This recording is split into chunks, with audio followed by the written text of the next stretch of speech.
Болдын сурамж алс говийн нэгэн өвлжөөнд болд хөө өвөө эмээтэйгээ амьдардаг байлаа. Өвлийн жавар тажигнаж орчин тойрон битүү цасанд хучигдсан. Болдын хамгийн сайн найз нь Арслан нэртэй том банхар нохой билээ. Гэрийн зүхэнд гал дүрлдэж сүйтэй цай өнөрцөн дулаахан герт өвөө нь болдод хандан хүүмэн тэнгэрийн байдал тавгуурхлээ. Цаг агаар муутахаас өмнө хоттой хоноо нэг эргээд урганы хашааг салхинаас нөмрлөөд ирээ. Чи гэртээ дулаан байж байгаарай. Гадаа гарч яасан ч болохгүй шүү. Цасан шуурга тоглоом биш гэж захив. Болд за өвөө хэмээн тоглоомороо наадан суулаа.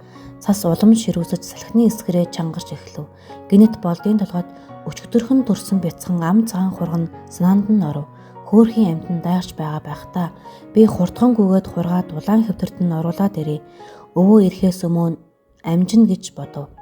Дээлээ муухан төвшиж малгайгаа шүүрэн өмсөд гэрээсээ гарч Арслан нохоогоо дагуулan явлаа. Гадаа орчин нүд гэлбэм цагаан болж салхи нүүр нүдгөө шуурч болд газраа баримжаалж чадхаа боллоо. Хотны барааж харагдсангүй. Тэр айж эхлэв. Эргэн тойрон битүү цагаан манан татсан мэт болж хаашаа явхаа мэдхээ болов. Өвөөгөө сонсдог байж гэж тэр харамсан бодлоо. Хөлн даарч гутлынхан завсраар орсон цас хайлан хөдлөхөд улам хэцүү болгов. Болд айсандаа гүйх гэж оролцсон ч халтаран унаж хувцсан норов. Энэ үед өвөөгийнх нь нэгэн захаас наанд нь буулаа. Хэрв шуурганд төөрвөл яаран гүйж болохгүй. Нэг газараа зогсоод салхины нөмөр газар олоод хүлээж бай. Хашгирч ирч хүчээ дэмий үрж болохгүй. Болд босон ойрхон байх хадны нөмөрт Арслан нохоотойгоо хамт сув. Том банхар нохойн түүнийг налан дулаацуулж эзнээ хамгаалах мэт архиран зогсоно. Өвөө нь гэртээ ирээд ачхүүгээ байхгүй сандарч аавд нь хэлв. Аав өвөө хоёр туршлагатай малчид тул яаран гарч салхины чигийг баримжаалан болдыг хайж эхэллээ.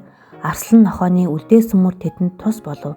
Болдоо миний хүү гэж дуудах аавынхаа дууг сонсоод болд их баярлан ааваа хэмээн харав хашгирав. Өвөө нь болдод хандан хүүмэн байгаль дэлхий заримдаа хатуу ширүүн байдаг юм. Цасан шуурга бол хүнийг амархан төөрвөж осолдуулах аюултай.